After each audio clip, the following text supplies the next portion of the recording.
Thank you for joining us tonight for Grandparents Tell Your Story to the Next Generation, How to Pass on Your Legacy. We are thrilled to welcome Justin Mertes as our presenter tonight. Just a quick note, if you have a pen and paper handy, now is a good time to grab that, as Justin might be asking us to use it during the course of our time together.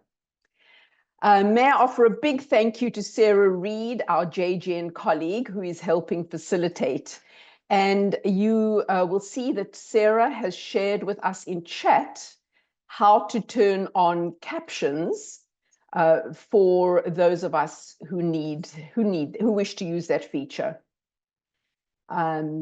Justin will take questions throughout, so use the chat freely, raise your Zoom hand, and we welcome your voice in the conversation. We really want to hear from you.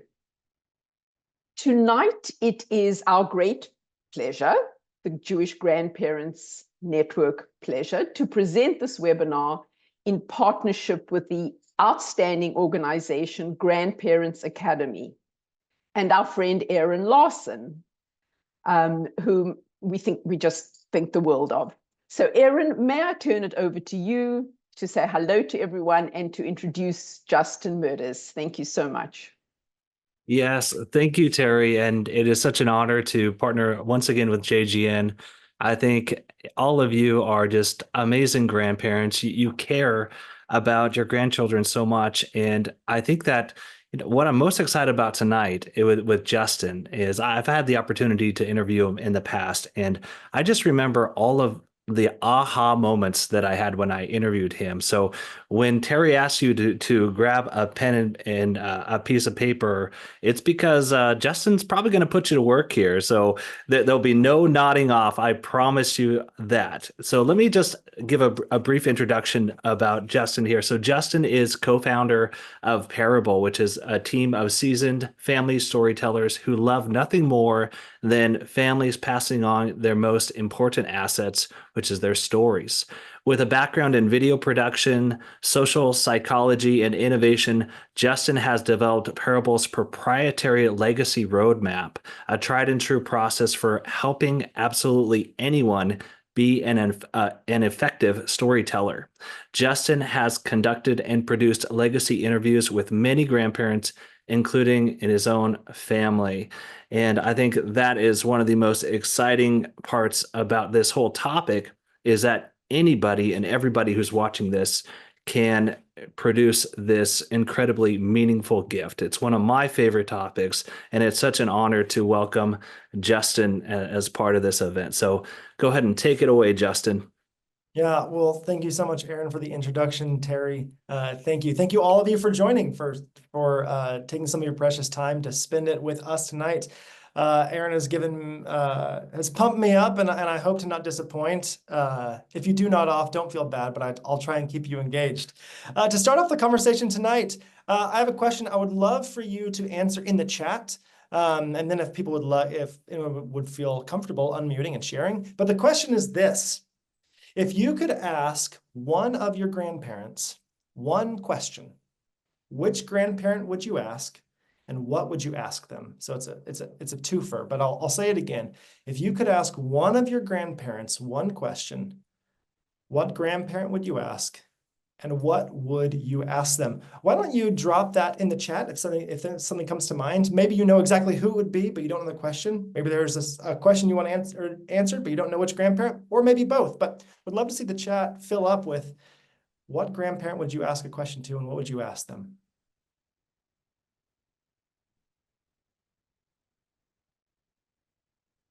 My maternal grandmother to tell me about where she grew up.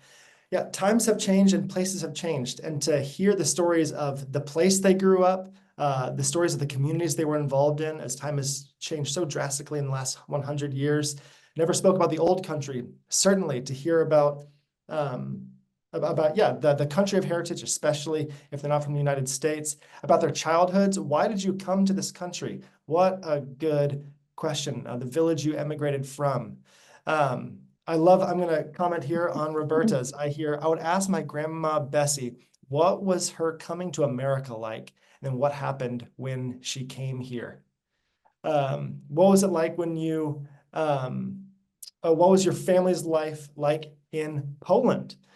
There's a lot of questions here. And one of the things that I've heard over and over and over that's so interesting to me is that there's this great interesting comparison that oftentimes the questions that we want answered from our grandparents are questions that grandparents themselves feel like others don't care about. I know that my dad, for instance, would say, people don't want to hear about what my childhood was like in Chicago. And yet there will be a time where my kids really want to hear that exact thing. My dad would love to hear that from his granddad, but he doesn't necessarily want to pass that on to his grandkids.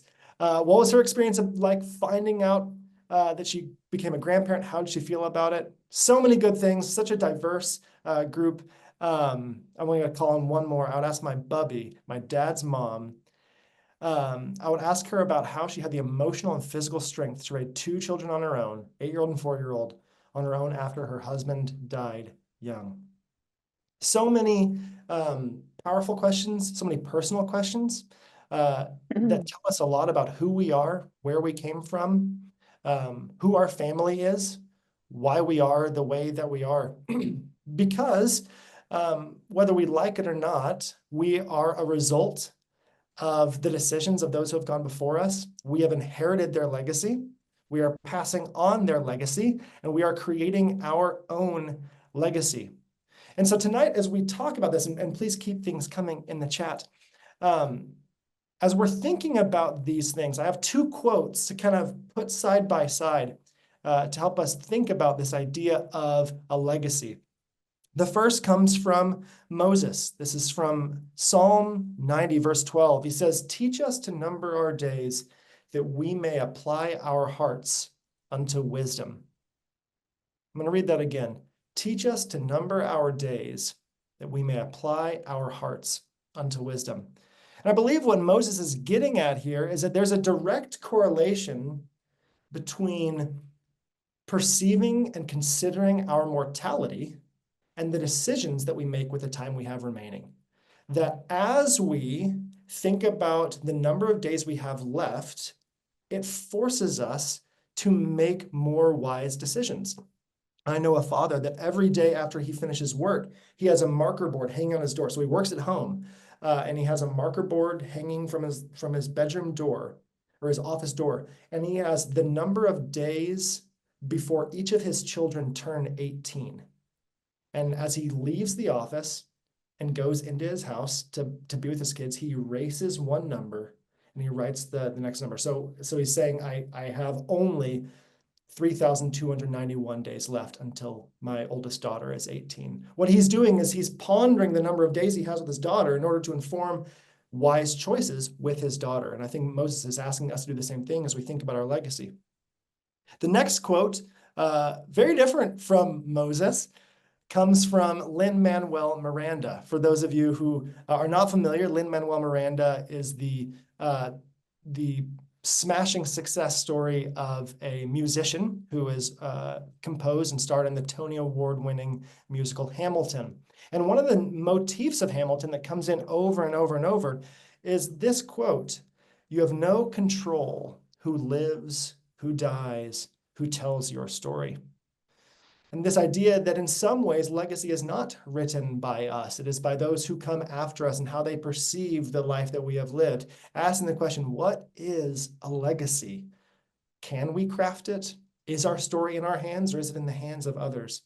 And I think that when we think about those two things, that we should be thinking about our mortality and how we can live wise and steward our time, the time we have remaining, and that some things are outside of our control, including our story. What's there in the Venn diagram? And so the question that it begs ultimately is, well, what is a legacy?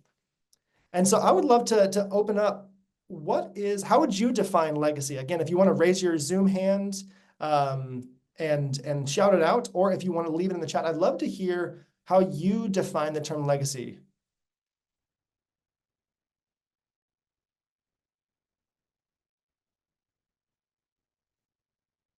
See a couple come in the chat.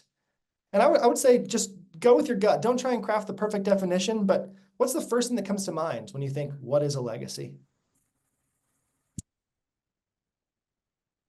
Your values, shared family stories, certainly. Oh, how our grandkids remember us, our warmth, our leadership of love. I'm hearing some attributes, how people remember attributes about us. Legacy are the stories you share with your children and your grandchildren about your life. Absolutely. How my family remembers me. How others thrive beyond us, family history and traditions. These are all certainly things that make up a legacy.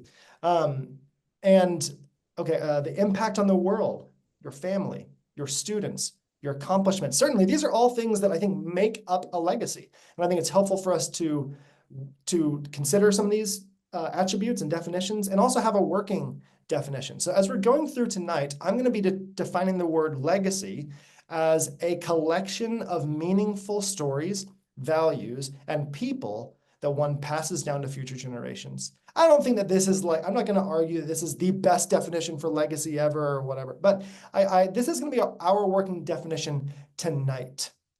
A collection of meaningful stories, values, and people that one passes down to future generations.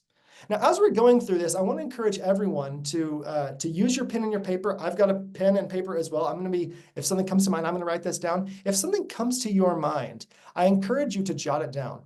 I encourage you to write down any questions you have, because we will have a time for Q&A at the end. And I encourage you to drop something in the chat, or even to raise your Zoom hand. I would love to be interrupted, and for this not to just be a presentation, but to be an interactive dialogue. I would love nothing more than for you to do that. And if you would feel so comfortable or vulnerable to say, here's my circumstance, how does this apply to this? I would love to, or I invite and welcome those conversations.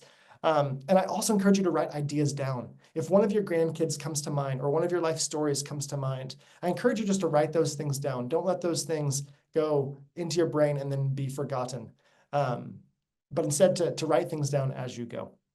So as we go today, I'm going to spend time about each one of these: stories, values, and people, because I think that when we think through our stories, our values, and the people in our lives, we're really making three really necessary components of this structure that is our legacy. So let's get started with stories. Does that sound okay? Give me some thumbs up if that sounds okay.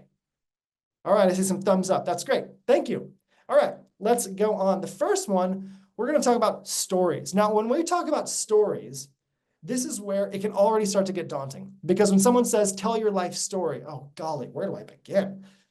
Well, I was born at this point, or I was born in this hospital, or I was born in this year, and you kind of wonder, where do I go from here? How do I think about these things? Which anecdotes do I tell? And what often happens is we have pinging memory connections, which is, well, I was born in Texas. My grandparents were from, this is true about me. My grandparents were from Texas. Mom was from Texas. Dad wasn't from Texas. My parents had, they met in Texas though, in San Antonio. Their honeymoon was at the Riverwalk. I remember one time I went to San Antonio with my family, and we went to the Alamo. I don't really remember much, but I remember my dad got an acorn from, I'm not going to bore you anymore, although my dad does have an acorn from the Alamo that he's growing into a tree in his backyard. But you can, that's a little bit of a dramatic example. But what happens is we often ping from anecdote to anecdote to anecdote without taking the time to look back on our life story and say, okay, there's so many stories I could tell. Which ones are really the most important? And so the first idea here is that a legacy that is stewarded well is one that is mainly focused on themes and the stories that reflect those themes, not necessarily only anecdotes. And as I go from here, the best way that we think about this is, I think, to start off with a timeline. So I'm going to walk through about 4 or 5 steps that are really helpful for me, and I've seen be extremely helpful for other, especially grandparents that I've worked with, thinking about their life legacy and the main themes of their life. So what they do is they just make a timeline, and they say, you know, what age they turned: 10, 20, 30, 40, 50, 60, 70. And it's just a way of them, anybody here born in 1949, is there anybody that's gonna be like, I'm really on track with you, Justin? But what this does, this puts a timeline out for us to think about our major moments in life, specifically our milestones. And what this is we take our life, we actually take a pen and paper and we draw out our lines, we make a line for each decade, and then we go through it, we start to make some dashes. And we don't necessarily define all the dashes because that would take too long. Then we're getting lost in anecdote land, if you will. Instead, what we're doing here is we're just kind of saying, all right, here's when I remember going to elementary school, I remember doing this, made these friends at this time, went to school first, or got my car, first girlfriend, served in the military, dad died at this time. I mean, you're just going through what are all the things that happened.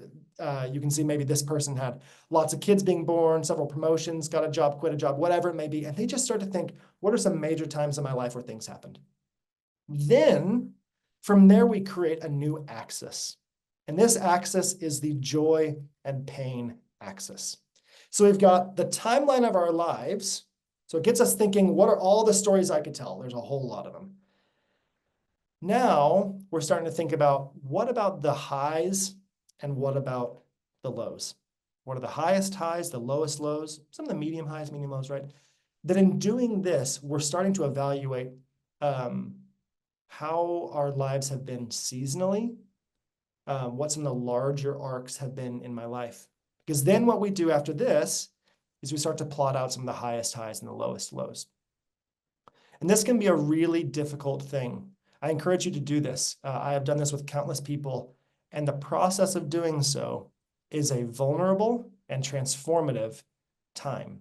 Because when we map out our highest highs and our lowest lows, everything from when you won the state championship that you redshirted for as a freshman, or whether it is you found out that your dad died in the war when the military officers came to your house and you cried with your mom.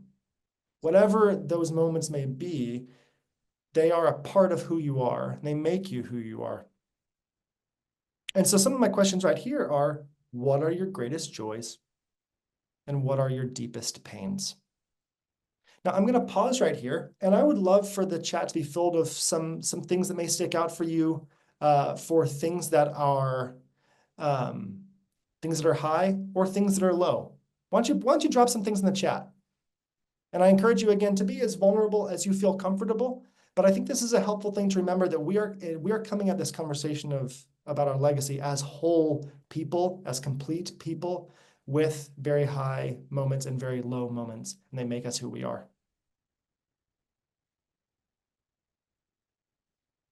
Birth of a child, certainly. I've got 5 kids myself. My wife and I have 5 kids. Our 5th one was just born 3 months ago and delivered by me on the side of the highway. Just me, mama, and baby. Certainly a high, certainly a tense moment, but I can attest to the high of having babies. Birth of grandchildren is a joy. What else? What are some other highs or lows? Okay, pain, loss of grandma, certainly. Birth of daughters, graduations, absolutely. Loss of 3 babies. Michelle, thank you for sharing. Grandparents passing away. Yeah, death, certainly. Yeah, I see loss being a huge part of so many stories here. Yeah, thank you all for sharing. Big breakups, parents' divorce, absolutely. These are the things that make us who we are. And these are things that inform why we make decisions. They inform how we educate our children. They inform the way our kids are the way they are and why they're parenting the way that they are. There is generational impact to these deaths, divorces, miscarriages, frustrations, graduations, opportunities at work, whatever it may be. And then as we go through here, the next thing we do when we've done an honest assessment of the highs and lows is we start to write out a little bit about each one. We don't go all the way down the rabbit hole of these things, but we do write a little bit about what were we feeling then? What are we feeling? And this is to enter back into that scene. It can be easy sometimes for us to address things as a third-party observer, but to instead to choose as much as you're able to. And I realize that trauma makes this especially difficult, and so I want to be sensitive to those things. But to enter into those things when you were at that age, what were the things that you were concerned about? What were the things that you were worried about? What was the freedom that you felt once you finally had this opportunity? When you finally, when you had the big family move, or you moved into the new house, whatever it may be, to really detail what you felt. And then, this is my favorite part of all of this, as we look at themes, is we become detectives or journalists about our own story. And so what this process does, once you can like sit back and look and say, okay, I've got a whole life story here. I've got highs, lows, I've got depression, frustration. But I noticed that depression, this was my deepest moment, but that happened at the same time of some of my most significant moments. And that led to the greatest progression for me, where I felt the most proud, most alive, and most energized. I've heard that so many times, where it was after some of the deepest lows that people experience some of their deepest highs. Or I've noticed people saying, as I look through this, it was really at that age right here where this thing happened. That was the turning point for me. And so to look and say, okay, what happened here? What is the thing that didn't happen that allowed for this to happen? What's the connection here, when I was maybe 42, that led to this thing 20 years later that I never could have seen coming, but that connection that I made changed everything a long time coming. This is the beauty of looking at our life thematically, because we can start to see pain, loss. We can start to see themes, not just anecdotes. So let me tell you a little bit about what that looks like for me, just to make it a little bit more practical. When I look at my life, one of my biggest themes is insecurity leading to desire to control and do things perfectly. I'm going to say that again. Insecurity that leads to wanting to do things perfectly. So I can point to a couple moments in my childhood that have made me deeply, deeply insecure. And especially when I think about some moments in my life, I can see my desire to do things perfectly and to force everything into my idea of what's right. Practically, this meant that every single time that I did a professional assessment or a skills mapping or a whatever, a personality assessment in school or at work, every time there was a season for me of like, this is who I am now.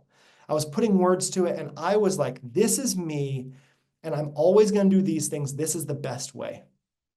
Not only that, but I also, every time I would attend, like when I went from my church I went to growing up to the church I went to in college, I was to different faith traditions. And in doing so, I was like, oh, the thing that I used to do, that was all wrong. The new thing, that's 100% right. And I am so certain with all of me that this is right. It was all about finding it and making sure I was doing it correctly. Similarly, I approached being a dad as something that I could master. That if only I knew the right strategy, if only I understood myself better, and if only I did things right, then everything as a parent would work right. It would just work out. And I realized that desire was because I was insecure, and so I wanted to control and make things just like how I wanted it to make it right. And one of the things that I've learned in life is to enjoy things as they are, to embrace imperfections, and to celebrate the goodness of different things, even though they may not be perfectly right. And it's helped me embrace the chaos of having 5 kids, 7 and under. Now, if I were telling that story to my kids or to my grandkids one day, I would go into a little bit more detail, because my professional educational journey is very significant to me. My faith journey is very significant to me. My journey as a dad is very significant to me. But what I did was I took those 3 things, my education, my faith, and my parenting, and instead of making it a random smattering of stories of here's where I went to school, and here's what I did, and here's why I did it, here's why I went to church, here's what I did, here's why I did it, here's how we decided how many kids, here's those things. Instead, it was the narrative through those things is that those were the vessels by which I learned how to be more confident in who I am, how to embrace chaos, and how to take things and find the beauty in all different things. And that's a really significant theme in my life, as opposed to the anecdotes.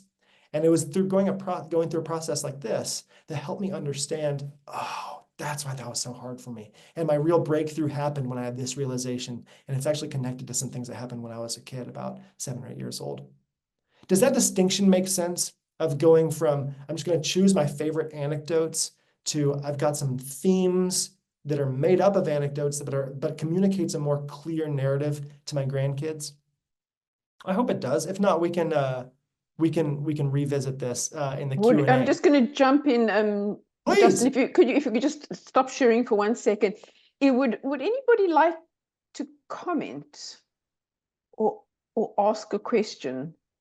And I'm happy to tell you, like, what struck me when you spoke about themes is I automatically assumed you meant themes of things that happened to me, events, occurrences, people, and you went straight to character traits and personality. Did I understand that correctly? That's a good question. I would say that if I were communicating this, I would go deeper into the specific things that happened to me and what I did and how it informed who I became. That was more one of my themes in life, is my self-identity and my understanding of my personal ability to embrace chaos and lack of clarity, as opposed to trying to force everything to fit my understanding of what's right and wrong. That's part of my personal journey. Other people may have a theme of their life, maybe very, very, very different, that is specifically around, let's take the military. When the role of civic duty in a family, that is one of the biggest themes. It's what granddad did, it's what dad did, it's what I did, it's what we pass on to our kids. It's how we chose where we went to school, it's how we choose where we moved, and it's why I am the man I am today. That might be a theme that's more, obviously that's not my story. So I hope that answers your question, that I would say it includes the things that happen to us. That example for me just includes some of the work that I've been learning. Thank you so much. If anybody else, just go ahead and unmute, make yourself at home, and ask your question. So I'll jump in. I had asked a question in the chat, and Terry asked me if I wanted to bring it forth to the discussion. Are you talking video recording to pass on a story? Are you talking writing? For years now, I've been working on something in writing that started off with some kind of downloaded lists of questions because I needed some structure to get me started. Absolutely. And then I'm just kind of expanding on many of them, or not all of them, but some of them. And it goes on and on for years, and it's a non-finished product. But starting with, at least in the Jewish tradition, there's ethical wills, letters to children or letters to grandchildren. Yes. So all of this being, although my experience is not making this true, more manageable in terms of chunks. You know, I'm writing it and it goes on and on forever. At some point, I have to just stop and kind of print it and give it to them, or put it in an envelope for them to be read at some point in the future. Do you find some things lead, or some things are better in writing, or other things better in video recording, audio recording? What's the media that you use to then convey this, to document this? That's a great question, Gary. I would love, we are going to address that. That is going to be one of the last things, because I'm going to address some of these. I'm going to address 2 other ways, and we're going to specifically talk about video, book, audio, writing, and then just everyday conversation. So we are absolutely going to get there, and I appreciate you bringing it up. And I love hearing that you're writing things down. I just love it. I would just wanted to say this is helpful when I look at the timeline and from a faith lens, thinking about, connecting the dots of how God has worked in your life to find some learning. So when you talk about themes, kind of what resonates with me is the idea of learning. So your learning was embrace chaos over clarity, and so those learnings for me, if I think about my life, I can kind of parse out maybe 4 or 5, and then that could be added into some sort of journal or archive or something like that, right? So that's kind of what resonated with me. Oh, I'd love to hear that. Thanks for sharing that, Aaron.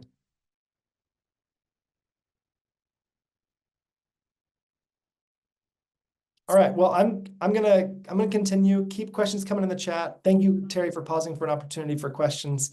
We're gonna keep on going. All right.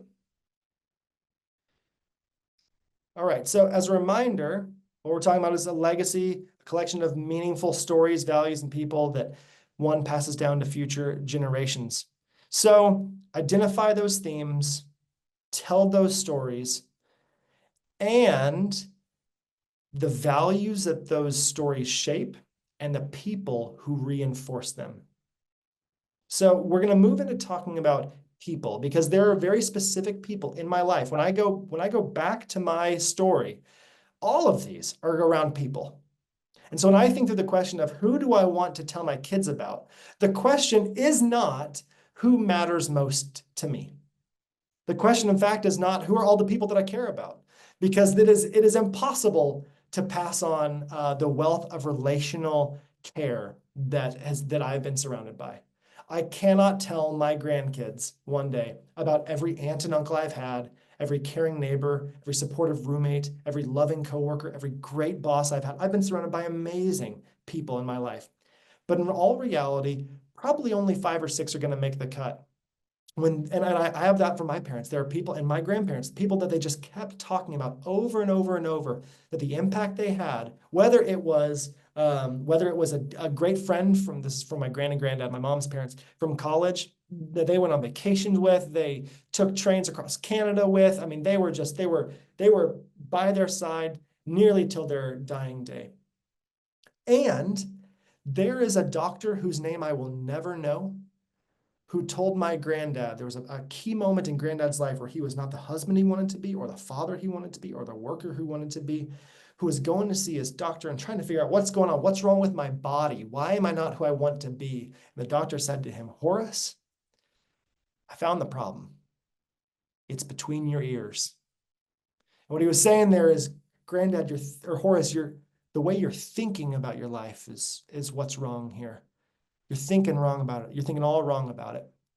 And I know that conversation fundamentally changed the trajectory of my granddad's life. And I've seen moments where that story has actually been a part of my life too. So sometimes it's someone very significant. Sometimes it's someone that just had a significant moment. But who are those people? And how do we think through them? Well, I'd like to propose that once you identify one person, so I'm gonna focus on that granddad. His name is Horace Hardwick. He passed away 4 years ago. He, other than my father, had the most significant influence in my life and effect on my life. And we're going to do what I'm going to call the 3-2-1 method. The 3-2-1 method is, how do I talk about the people whom I love? How do I talk about the people who have affected my story? How do I talk about the people who have made the themes of my life the themes that they are? And here's the 3-2-1. What are 3 attributes of them that are significant to you? What are 2 ways they have changed your life for the better? And what's 1 memory with them that stands out as precious to you? 3 significant attributes, 2 ways they've changed your life for the better, and 1 memory with them. And I would encourage all of you, and this is probably the biggest thing that I would say, like, if you hear nothing else, hear this, to think through the answers to these questions about your children and grandchildren and your mom and your dad. I realize that that's a lot of people to think through. But I would encourage you to do that, because without meaning to, if we don't have an answer ready when we talk about our loved ones, we might say the wrong things and reinforce generations of pain. Let me give an example for this. We were doing a legacy interview with a man who was talking about his 2 sons. And one of them, he was talking about his son, and he said something to the extent of, well, this son, oh man, he is so successful. He was active. He was always in football, and he was just the star kid growing up. He was an amazing boy. He was always getting in trouble, but boy, I tell you, he was just a great kid. And he's just so successful now, and I'm just so proud of him. My other boy, he was a little bit wild growing up, a little bit unhealthy, a little bit overweight, but now he runs a CrossFit gym, and really proud of what happened to him there. Running a CrossFit gym and married a woman, really beautiful, and just really proud of him. What happens there, if you think about how that's perceived by the son and the kids, grandkids, what we have is a father making a comparison of saying one child was successful, one child was, I'm surprised, was successful. One child was active, one was overweight. One, I was surprised that he married someone pretty. And one, I didn't mention the other marriage, but he was reinforcing probably things that were really painful to his kids growing up. I'm sure his kids felt, or that the second son felt the pressure of, my older brother is just a better football star than me. He's way more active. He's healthier. He's more responsible. I'm getting in trouble with the law, etc. But notice that the father didn't talk about ways that they've changed my life for the better. 3 positive attributes of them, or a memory of them. And when speaking off the cuff, we have the risk of saying something that, although it may be true, may not be the deepest reflection of our hearts towards them. And so my encouragement is to take someone and to think through those things. 3 positive attributes. I didn't put positive. I should probably put positive. This is not a laundry list of their flaws. 2 ways they've changed your life for the better, and 1 memory that stands out as precious. So I'm going to use my grandfather as an example. This is my granddad, Horace. Granddad was romantic, he was persistent, and he was generous. There was no man that treated his wife better. There was no man that was as committed to doing the right thing more than him. And he was the most generous man I ever met. One way that I'm like him is, without even trying, I don't take no for an answer. In fact, my wife, his last name is Hardwick, and my wife will tell me sometimes when something happens that everyone else would have given up on, but I persisted and I did something and it ended up working out. She says, wow, you really pulled the Hardwick out on this one. And every time she says that, I take great pride in it. Not only that, but I pamper my wife. And there's times where I'm caring for her, or sometimes I'll say, Granddad would say to Gran, he would say, oh, you're too cute to do this. And sometimes I incredulously say that to my wife. And I've noticed that my son does similar things to Mom. That he's only 4 years old, but he'll go and get his water bottle, and then he'll go and get Mom's water bottle and give it to Mom while she's feeding our baby Marigold. And I have great pride that the Hardwick of Granddad passed down into me and onto my son. And specifically, some ways that a memory that stands out as precious to me is he was always looking out for us, even from a young age when I didn't understand it. Every year he would put money into a savings fund for me for college, or for after when I became an adult. A couple $100 or $100 here, $100 there. That when my wife and I got pregnant with our second child and we needed to sell our college junkers and get an SUV or a crossover so that we could be ready for having kids, I had several $1,000s that Granddad had used or had saved up for me that I could use on getting my first car and setting up my family. Not only that, but months before he died, Granddad gave me a gift of $20,000 to get a van when we were pregnant with our 3rd child. And he soon passed away after that. Granddad's impact on me continues to shape our family, our financial ability, and the way that we can care for our kids. And I am forever grateful for his persistence in protecting that and his generosity to us. Now, I could tell you so many more stories about Horace, and I would love to do so. But at the end of the day, I have to pick. And I hope that 3-2-1 process is helpful for you. Again, the 3-2-1 process, 3 attributes, 2 ways they've changed your lives, and 1 memory with them. When we do that over and over, so let's say if your dad's name is Hank, when you do that 3-2-1, when you go through that, and then you do that for your grandfather and your great-grandfather, that's often where we can start to see family values. We can start to see that attribute that I have from my mom is actually from her dad. And he got that from his dad. And all of a sudden now I'm talking about family, and I'm not just listing off my grandfather's name was Horace. He was born in 1934 in San Antonio, Texas. His grandfather was Vincent, and his mother. Those things, again, are important, but I'm tying it together with the themes that I've identified as worth passing on to my kids and grandkids. Identifying those 3, 2, 1s, recognizing the themes by looking at it from a larger picture view than just the first things that come to mind. Now, as we're thinking through these family values, thinking through these people, thinking through these stories, the question becomes, how do we share them? How do we pass on these stories? How do we share these stories? And I would say there's 2 ways to do it. And this is not a typo here. One is with intentional moments, and the other is with intentional moments. What I mean by this is that there are going to be moments that you're going to set aside as intentional moments to pass on these stories. An example of this is with my granddad. There was a time where I was maybe 24, and he said, Justin, I'd like to take you out to lunch, and I'd like to pass on some of the things in life that have really stood out to me. And he took me out to lunch, and that lunch was mostly me listening and him telling me about some of his business adventures, some of his learnings in politics, some things he learned as a grandparent and as a parent. And that was a moment that he said, Justin, I'm going to take this moment and I'm going to set it aside as a time for you and me to have an intentional time where I am passing on some wisdom to you.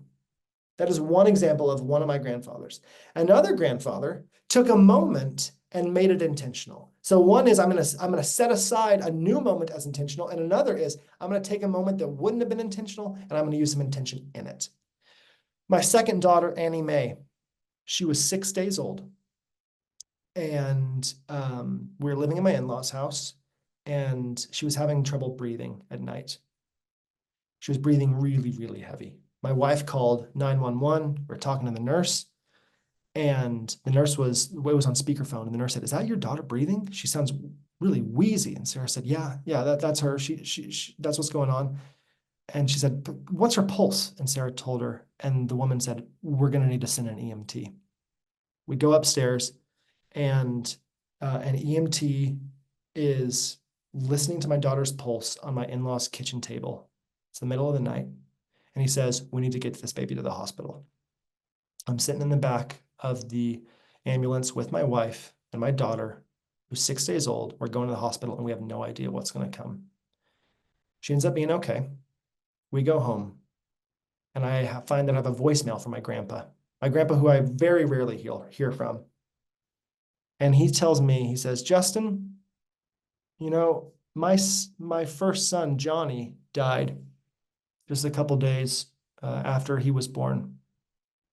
And I remember the pain that was for me and Mary, for Grandma. And I just want you to know that I'm thinking about you. I'm caring for you. And that you're going to be okay no matter what happens." So we've got 2 grandfathers, one of which plans ahead, very articulate, romantic, persistent. "Justin, let's set this time aside." Another one who saw an opportunity and took it and left a voicemail.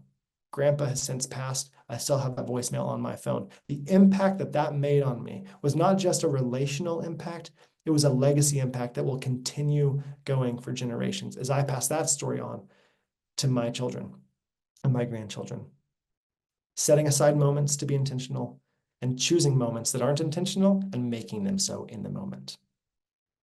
So as we're thinking about setting aside time to do this, I'm going to be wrapping up here. We've got videos, we've got letters, we've got a book, we've got recordings, voice recordings. I have a couple things I want to say. One is you may be in a point where your grandkids are not old enough to care, or due to an unfortunate relationship that you have with your children or your grandchildren, no one cares right now. And my encouragement to you is that someone will care at some point. Someone will care. It may not be in this generation, it may be in the next one, but there is someone who will care. And I encourage you to pass on whatever you can. And I'll encourage you to do that sooner rather than later. If that's sitting down, if that's doing through this process that I've walked through, and it's sitting down in front of a camera with your iPhone and just pressing start and having it propped up against a book, and you're just sitting back and you say, "Well, here's my story. Here's some of the major themes. Here's some of the people. And here's some of the things I want you to know. Some of the values that really matter to me and stand out. And it's a 15-minute video. That's great. If it's a series of letters that you write your grandkids, that's fantastic. If it's a book, fantastic. Whatever it is, I encourage you to start something soon. Again, let us number our days. We may apply our hearts unto wisdom. Now, I want to be clear here. You cannot duplicate your life's experience, and that is not the goal. The goal is passing on what you decide should be passed on. There is technology out there. There are apps out there. There's all kinds of things that are saying things like, you got to keep making content, keep filming, answer 100 questions, and next year answer 100 more, and the next year 100 more. Imagine if your great-grandkids have 16 grandparents or 16 great-grandparents that have all done that. They're never going to have an opportunity to sift through this content at all. So what I've always advocated for is that we're not in a civilization that lacks content. We are a people that lack context. And the role of stewarding your legacy is providing that context to your grandchildren. Who are they? Where did they come from? What is this family about? What are the stories, the people, and the values that shaped their family and made them who they are? That's the content they need because it provides the context that gives them clarity about who they are. So my encouragement is to start sooner rather than later, to get something done and to set aside moments as intentional and to take moments that are not intentional and make them intentional yourself. I do have a process, this full legacy roadmap. It's about 20 pages or so that really walks you through a couple other steps of forming this legacy. I'll talk about that a little more after some Q&A. But know that there is a little bit more and that I'd be happy to share with you as we go on. So I want to open up now as we're reflecting on legacies, as we're reflecting on passing on stories, the stories, values, and people that have made us who we are, that are make our families what we are. I would love to hear any questions or how you're processing this. What's landing? What's not landing? Love to hear it all. Feel free to unmute or to raise your Zoom hand. Justin, a question did come in. What Yes. do you do to encourage children to actually be interested in your stories? That's a good question. I would say that I would give two answers. One is I would say, don't force it.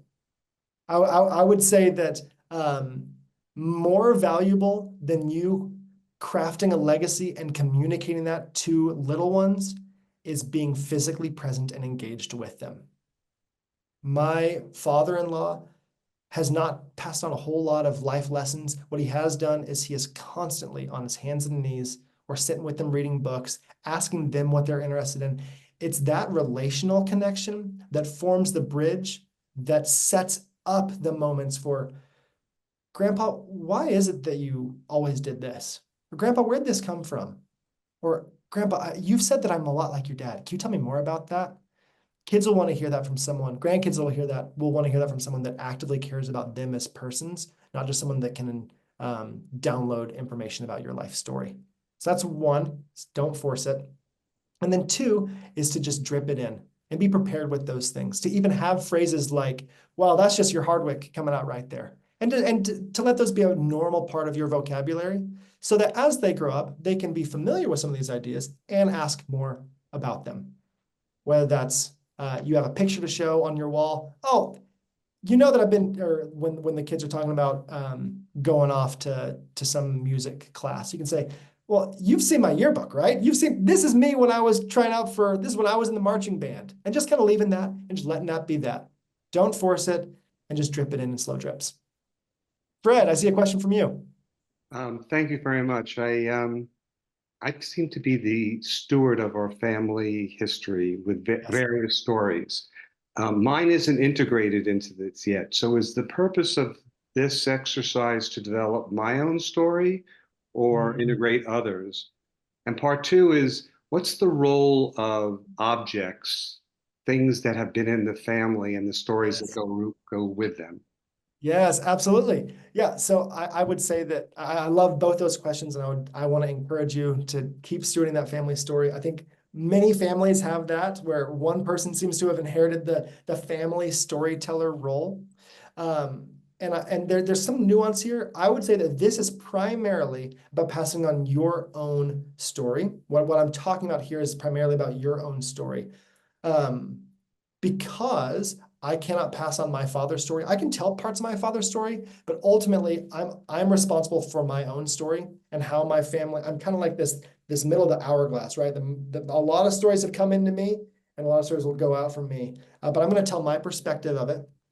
Now, as it comes to larger family things, there's all kinds of elements about this. One, when I've done legacy interviews, I often encourage people to bring objects and to even like show it, to hold it up and just say, oh, this is the thing that did this, and this is the ball that I caught when this, and it was so special to me. So when you see this around the house, you know this is what it's about, and you tell that story right there.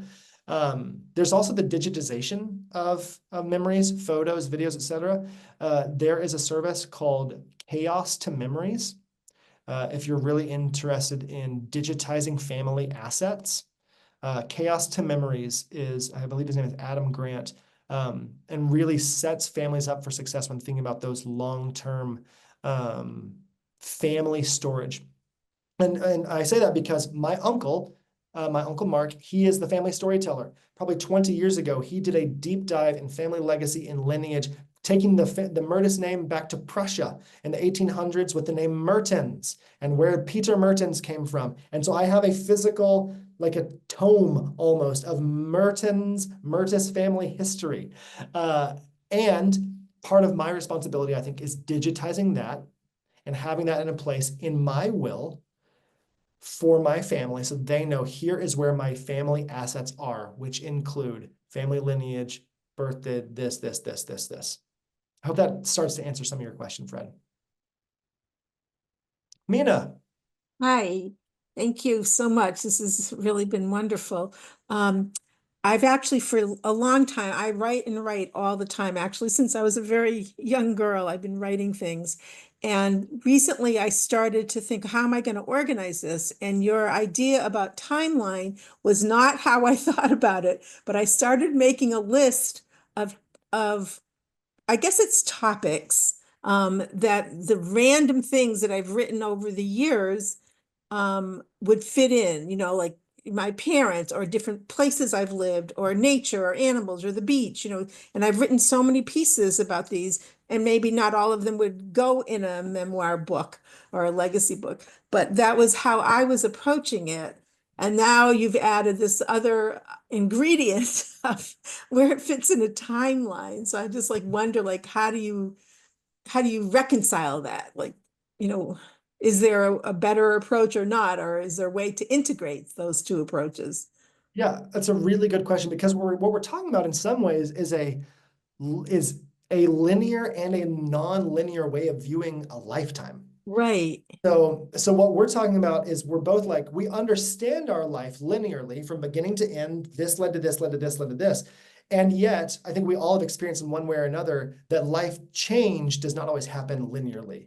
I've heard people talk about ups and downs of life are like walking up the stairs with a yo-yo. That sometimes you're walking up, but the yo-yo is going down. And other times you're walking down, but the yo-yo is going up. And so there's this like, is 2 steps forward, 1 step back. I thought I had this figured out, and then turns out it didn't. This person was out of my life. Now they're back in my life. Whatever it may be, a tragedy coming. People that didn't know their kid would pass away, and then now they're raising their grandkids. It's like, how do we think through all of this? And I would just encourage you to have the freedom of letting those be 2 separate things. I think that a memoir, and I think that an autobiography, I think that those things have a different purpose, which is to capture the historical record of what happened throughout my life. And I would say there's another thing, which is to say, in light of all of this, who am I? What are my values? What are the stories and people that I think are most critical to pass on for someone to understand who I am, why I am, the way that I am, and who they are? And I think that some people might have a memoir that includes that in like an epilogue, or they might break their life up into sections like that. But my encouragement is to open-handedly explore both of those ideas and see how they intersect in your own life. Does that resonate with you? Or is that just like a cop-out answer? Okay, great. You told me to do both. You are muted, Mina.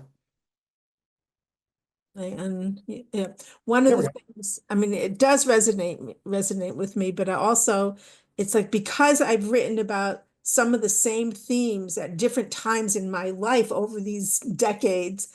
So it might be like within a theme, there may be a timeline.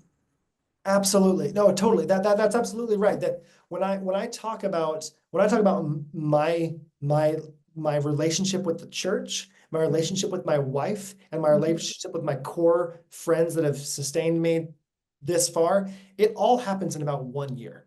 And so when I tell my life story, I cannot ignore that this led to this, led to this, led to this. I think the thing we have to be most careful of, again, is pinging, is to start rambling down something that's super interesting and exciting, but that wasn't what I originally set forward as my intention to communicate to them. Uh-huh. Oh, that's good. That's the guiding force, is the intention. Yeah. Yeah. Yeah, absolutely. Mindy. Hi. Hello. So I'm taking notes here, and I see you said to decide on themes in my life. To me, and maybe maybe it's a question of semantics, but my career has been a huge part of my life. I was a teacher. And so for decades, I had various teaching experiences and learned various things along the way.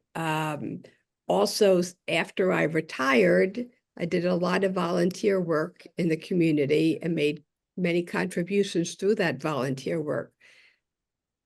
Career volunteering, does that qualify as a theme, or is that something to reword? What are your thoughts about that?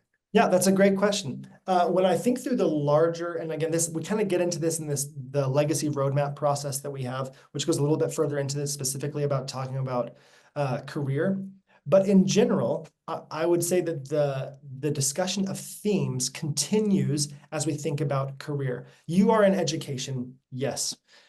But what was it that you really provided in education? Were you in education because it was about the lifelong pursuit of knowledge, and it was the passion around your space and your endless, relentless pursuit of knowing more and contributing to the field of knowledge? That's why you went on to get your PhD and why you led these courses and why you did this? Or was it that over and over in your life, you found yourself gravitating towards helping those that didn't have the opportunity to help themselves? And education was the primary way by which you could shepherd those precious children, show them that they had a chance, that they mattered, and that someone believed in them. That's where we go from maybe the noun of education, teacher, role, whatever it may be, into more of the heartbeat of it, if you will. And so I don't think that career is mutually exclusive. But even when I think about my own, and I'm going to stay around past 7, so I'm not going to kick you off right away. So if you want to stick around, please feel free to hang around. So Justin, on that note, we are approaching 8, and I'd love you to share what you offered in the last slide. Could we ask you to jump to that? Then I'm going to hand it over to Aaron, and then we'll see if there are any more questions after that. Yeah, and I'll come back, Mindy, to yours. Okay, if you can stick around, I'll come back to yours. All right. So let me go back here to share my screen as we go over this. Again, I mentioned what we have is it's called the Legacy Roadmap. So it's a structured framework. It is something that anyone can do. And similar to what was mentioned, there are processes that have all the questions you should be answering to complete your life legacy. And this is primarily about how I should think through and understand my life thematically. So it's got step by step. Draw this, fill in these blanks, ask these questions of yourselves to determine what's most important for you to communicate. It's specifically designed for grandparents to think through meaningful ways to connect with grandchildren across generations. We cover everything from career to family of origin to looking on how you pass on your desires for your family for the future. Admonitions for your family, right? These are the things that we get into. It is a 20-page PDF. Go at your own pace. We normally sell it for $100, but I'm offering it for $50 for anyone that would be interested. You have my email address. Terry will send that out. But again, this is crafted for you to go at your own pace and then to take and use with it what you will. Is it writing? Is it an audio thing? Is it filming a video? Is it writing a book? Whatever it may be, this is the skeleton for you to think through. What is my legacy? How do I prioritize it? And prepare yourself for those intentional moments that you're setting aside to pass on your story. Justin, that's fantastic. And I just want to confirm there's a period after Justin in your email. Justin Yes, there is. Yeah, and we will include Justin's contact information in the follow-up email tomorrow. We will send you the recording. We will send you the slides, Justin's slides as well. And before we sign off, and before I offer our thanks to you, Justin, I do want to turn back to Aaron Larson of Grandparents Academy, who had a very short and interesting announcement to make. Yeah, well, this is just perfect timing.